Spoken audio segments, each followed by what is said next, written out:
बिस्मिल्लाहिर्रहमानिर्रहीम। अस्सलामुअलैकुम viewers, students, everyone. बच्चों, मैं ख़ास तौर पर आपसे मुखातिब हूँ। क्या हाल हैं आपके?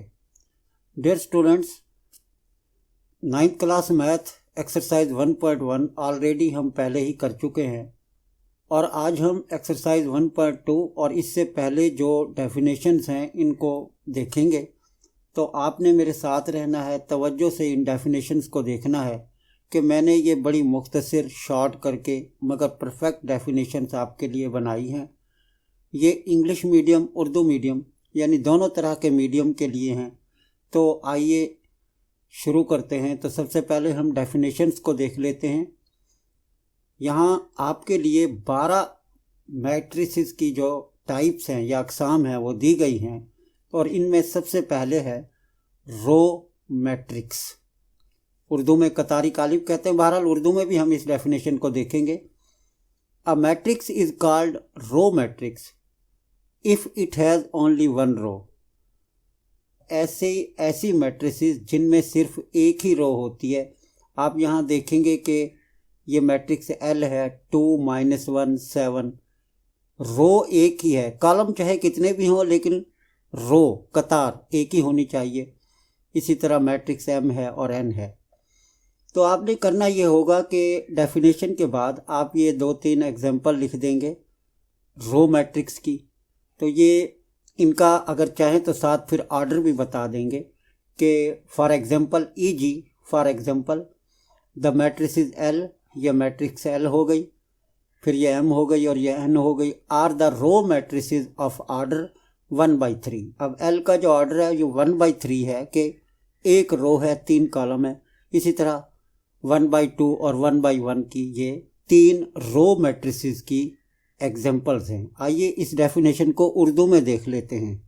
स्टूडेंट्स, रो मैट्रिक्स इंग्लिश में और उर्दू में इसे कहते हैं कतारी कालिब। ऐसा कालिब जिसमें सिर्फ एक ही कतार हो कतारी कालिब कहलाता है। अब यहाँ पर भी 3 एग्जांपल्स मैंने दी हैं मैट्रिसेस की या कालबों की, ABC 3 मिसालें हैं और नीचे आप इन तीनों का मर्तबा भी लिख देंगे और बता देंगे कि ये इस मर्तबे के ये कतारी कालिब हैं कि इनमें सिर्फ एक ही कतार है। तो तारीफ़ इसकी है ऐसा कालिब जिसमें सिर्फ एक ही कतार हो कतारी कालिब कहलाता है। बच्चों, अब हम नेक्स्ट डेफिनेशन देखते हैं। Dear students, types of matrices में जो दूसरी मैट्रिक्स की टाइप है वो है columns matrix. A matrix is called column matrix if it has only one column, यानी यहाँ एक कॉलम होगा। अब रो मैट्रिक्स में एक रो थी, कतारी कालिब में एक कतार थी, लेकिन कॉलम मैट्रिक्स में एक कॉलम होगा। तो हम यहाँ फॉर एग्जांपल ये जो एग्जांपल हम यहाँ देख रहे हैं कि A is equal to matrix of -1, इसका एक ही रुकन है और इसका ये एक कॉलम बन जाता है ऊपर से नीचे की तरफ। इसी तरह B भी कॉलम मैट्रिक्स है, एक कॉलम है, और C भी। देखें, जब आप रो मैट्रिक्स को देख रहे हैं तो कतार रो एक होनी चाहिए। जब आप कॉलम मैट्रिक्स को देख रहे हैं, उसको डिफाइन कर रहे हैं, तो कॉलम एक होना चाहिए। कॉलम मैट्रिक्स में कतारें एक से ज़्यादा होंगी, हो सकती हैं और होती हैं, लेकिन कॉलम एक ही होता है। अब इसी डेफिनेशन को उर्दू में देखते हैं। इंग्लिश में कॉलम मैट्रिक्स और उर्दू में कालमी कालिब। ऐसा कालिब जिसमें सिर्फ एक ही कॉलम हो कालमी कालिब कहलाता है। इंग्लिश में ये डेफिनेशन हमने अभी पढ़ी है। तो आप फिर ये एग्जांपल्स जो है मैंने नीचे लिखी हैं। एक P एक मैट्रिक्स है, ये एक ही कॉलम बनता है। इसी तरह Q में भी ये एक ही कॉलम बनता है और इसी तरह से ये R में भी एक ही कॉलम बनता है। तो ये तीनों की तीनों कालमी कालिब हैं। इनके फिर आप ये जब एग्जांपल आप देते हैं, मिसाल जब आप देते हैं डेफिनेशन के बाद, तो साथ इनका मर्तबा भी बता दिया करें कि बिल तरतीब 1/1, 2/1, इसमें 2 कतारें हो जाती हैं। Q में 2 कतारें हैं, 2/1, और इसमें 3 कतारें हैं, 3/1 मर्तबे के कालमी कालिब हैं। अब तीसरी जो टाइप्स ऑफ मैट्रिक्स या कालबों की अक़साम में जो तीसरी किस्म है कालबों की,